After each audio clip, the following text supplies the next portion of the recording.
Coming up, after a wild night in the NBA, we were able to secure some profit, so we'll recap it, and then we'll get in a couple bets for today.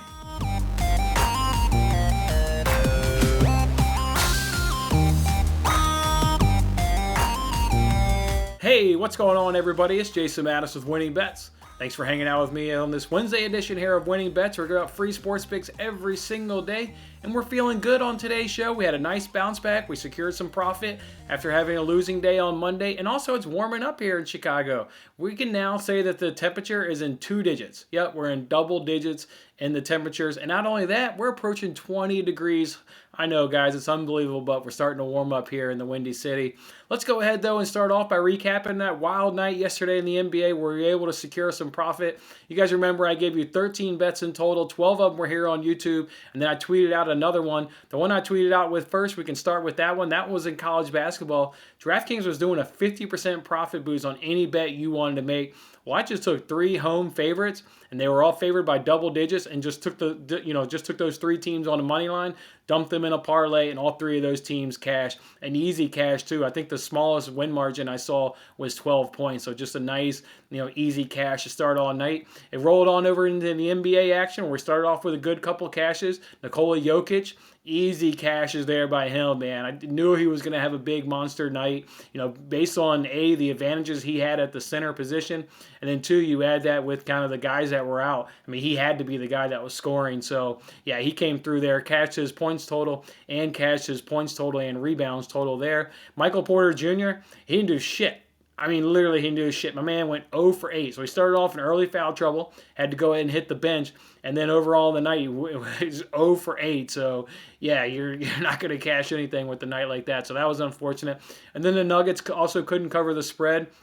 They were in it in the first half. They were only down, I think, by 3 or 4 points at halftime. They were right there, had an opportunity, but they ran out of gas, it looked like, in that fourth quarter, and the Celtics were able to pull away. So that one tripped us up. We also got tripped up there with Carmelo Anthony. He took about enough shots. Would have liked to have maybe seen him take another shot or maybe 2. But, I mean, even if he takes a shot or 2, he's probably still going to fall short of cashing his point total. So it just wasn't a good shooting night for him. But, a good advantage for him. He just wasn't able to take advantage. But then we flipped it over to that Pelicans-Grizzlies game and got 2 out of 3 cashes in that game in terms of player props. Zion Williams, that was a nice easy cash. He's been good money lately going over his point total. So that's been fun riding him out to some profitability. And then Lonzo Ball. Lonzo Ball was the sweat.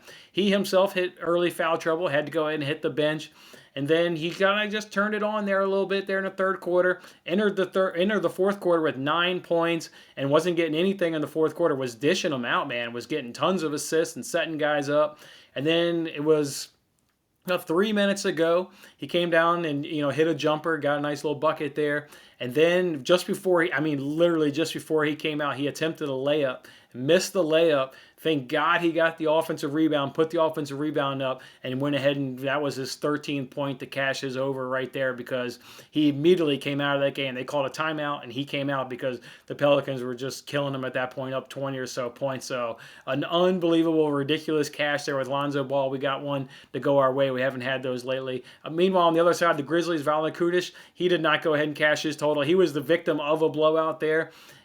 He did decently in the first half, got 8 points, which was okay. But then the second half, as that score just kind of got away from the Grizzlies, not only did they go away from him, but they were just shooting threes. And then the teammates were missing 3-pointers, and then they really weren't going to him. So he only attempted 3 buckets after attempting 8 in the first half. He only attempted 3 in the second half. So the team just went away with him as that game got blown out. So that was really unfortunate, because he did great in the first half, going 4 for 8, getting 8 points, and really seemed like he was going to set himself up for a good night. But that is what that is. I missed that one. Then the Grizzlies on the money line again. They just got blown out there. It was mainly the second half. The first quarter was competitive, and then that second and the rest of them kind of got away from the Grizzlies there. But kind of the heartbreaker of the night was the Minnesota Timberwolves. Man, they were neck and neck with the Lakers all night. It seemed like every time I went to go look at that score, it was within always 2-3 points. It didn't matter if the Timberwolves were up 3 points or Lakers were up 3 points. I never, when I checked that score, saw it to be any big substantial margin where I was even nervous. I never really saw a 5 or a 6 point lead. Surely, I'm sure there was, but not in terms of how often I was checking in with that, which was fairly often. So that was unfortunate, because they got a push on that. They lost the game by 8 points, which is exactly what we had. Timberwolves +8. So that one stings a little bit just based on how competitive they were. They just melted there in that fourth quarter. But then we came back. We needed to go 2-0 in that Nets Suns game to secure profit on the day. And boy, that's exactly what happened. DeAndre Ayton went over his point total of, 14.5. He ended the game with 16 points. So, he was able to take advantage of his center position there like we thought he would. But then the Nets somehow cashed it. Down by 24 points at one point, down by 21 points at halftime. I honestly did not believe it when I looked at my phone, because I gave up at halftime. I was like, all right, well, at this point, like, hopefully DeAndre Ayton can go ahead and cash his totals. Nets will clearly not be able to cover this 4.5 point spread that we have.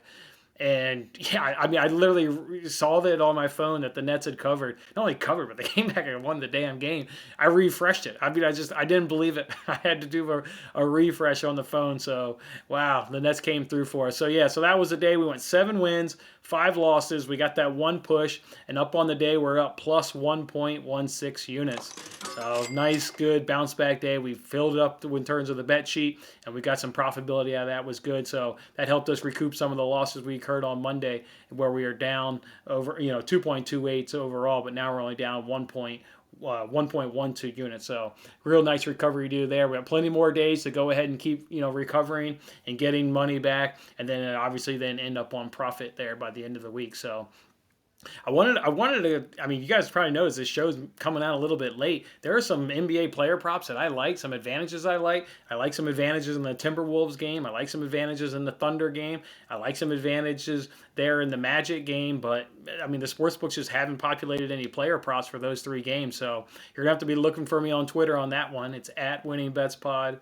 It's at WinningBetsPod. Whenever they populate those props, I'll go ahead and jump on Twitter and announce whichever ones I'm able to follow. So I already gave you guys the early one today. I jumped on YouTube Live, made one of those quick bet videos. We got Mason Plumlee over 12.5 points. He's just been doing a really good job. I mean, his February production has really uptick. He's got a good advantage there at the center position going up against the Bulls. I know they're getting Wendell Carter Jr. back, but even if, I mean, Mason Plumlee, his just usage and production has just been going up. So really like his ability to get at least 13 points tonight. Otherwise, I already went ahead and sent out a tweet. I got 2 bets today in the Champions League. I did Sevilla and Dortmund under 2.5. Look, we know Sevilla doesn't give up goals really much at all. And then also their top goal scorer is out. Ocampos is out in this game. Ocampos isn't going to go and play. So Sevilla should be really struggling to score goals.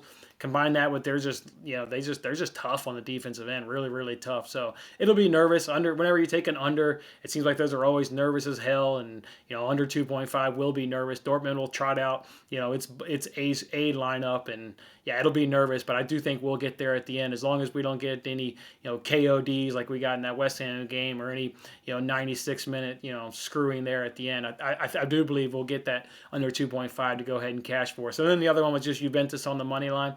I wanted to take under 2.5 in that game, but the price was above my threshold at minus 150. If you're comfortable taking under 2.5, I think it's like minus 167. I like that. I see this game ending 1-0. Scary to think that maybe it could end or 1-1 based on my bet there of Juventus money line, but I think more 1-0 is probably more the likely scenario. Maybe Juventus gets a second and they go ahead and win that game 2-0. But I do like Juventus to pull it out. I mean, they're in a better league. They're far and away the better team there. So, and Ronaldo, we know how he likes to show up on the big stage, and especially in the knockout stages. So I like Ronaldo to carry his team to a victory. They know what away goals mean. So I just like Juventus here in this spot. The other thing I was kind of considering today was in the Premier League. I was going to do under 2.5 in Burnley Fulham, but even that was above my price of minus 150. So it's just not a bet I'm comfortable making, because the return on your investment's not worth putting up the risk there. But that's unfortunate, because I kind of really wanted to go under 2.5 in Burnley Fulham. And then the other bet I was kind of considering is Manchester City is going up against Everton. I was looking at their total shots. It's at 16.5 for a prop. That would have cashed in the last few of their Premier League games, but in their head-to-head games against Everton, it would not have cashed, and that's what's kind of scared me.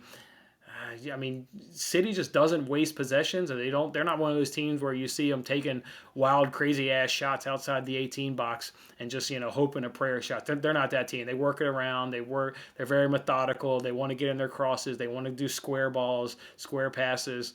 So I just want to wait and see lineups. I mean, I say that, but I don't really know what I want to wait and see the lineups on. I guess I just want to, maybe follow my gut and do under 16.5 shots, or maybe just kind of lay off it altogether. I haven't quite decided there what we'll do there with that one, but we at least got these two Champions League bets. We've got the Mason Plumlee bet, and I definitely going to jump on. I mean, the Timberwolves, the Thunder, and the Magic are the three games I'm eyeing to get some NBA prop bets in later on. Just wait on these sports books to give us the numbers, and we can jump on to it.